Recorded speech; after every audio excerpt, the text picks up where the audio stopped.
Hey, today I'm going to show you what my FX3 looks like when I have rigged it up for handheld work and what problems I'm facing so far with my own rig because I'm not really great at rigging. So help me out here, please. Okay, so the first thing I do is put on this tilta cage. I've got just tilta cage, half cage. I'm not using the upper part of the cage so that I can use the FX3 handle. But for now, because of this cage, I can now put on this left side handle using NATO rail. Just clips right on. It's way easier doing this on a tripod, but you know, it is what it is. Got a handle. In this cage, there's like a little screwdriver thing that comes with it.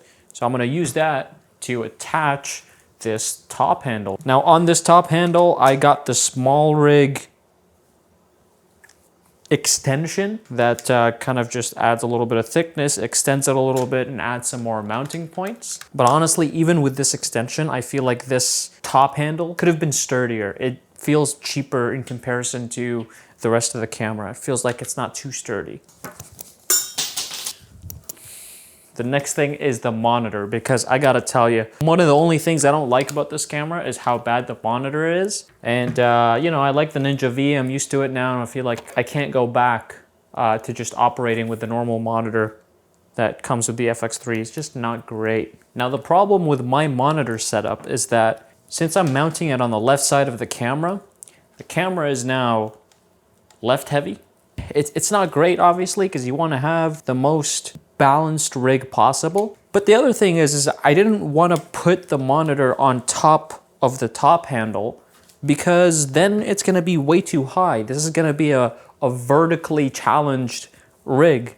So I don't want it to be too high. And so that's why I'm opting for mounting it on the side. But I feel like I should probably look into mounting it on the top handle. All right, last but not least, small rig mini matte box. Literally just got this today. Excited to use it. I think it looks great and it feels great, but there's one problem that I'm facing with it. So here's the thing. I've got a Nisi Pro Mist filter, and on top of that, I have a Nisi VND filter, the variable ND. Now here's the problem. You need to put a little adapter thing on top of your filter, and then the matte box goes on top of the adapter. So it goes lens, and then Pro Mist filter, and then adapter, and then ND, and then the matte box goes on top of everything else.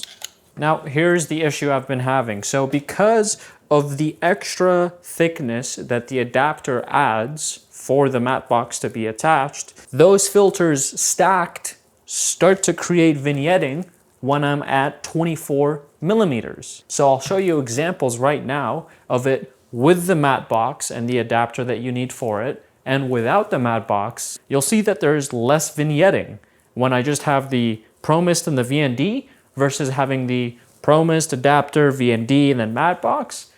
There's vignetting at 24 millimeters. The good news is the vignetting goes away when I switch to active stab mode. But if I want to switch back to normal stabilization and get a wide shot at 24 millimeters full frame, I'm gonna get serious vignetting, and I don't like that. So I looked into taking off the Pro Mist filter and instead buying a Pro Mist that fits in the matte box here, like in the square filter section. Theoretically, that should work. The problem is these filters are like $500. Yeah, no, I'm not gonna spend $500 plus tax on a filter that I'm gonna only use like half the time or less because I'm not gonna have the matte box on all the time. But guess what? Now I'm gonna have to deal with vignetting. It's a little bit of a bummer, but I'll figure it out. Thanks, this is my handheld rig. It's not great, just, you know, give me some tips if you want. Sony, please sponsor me.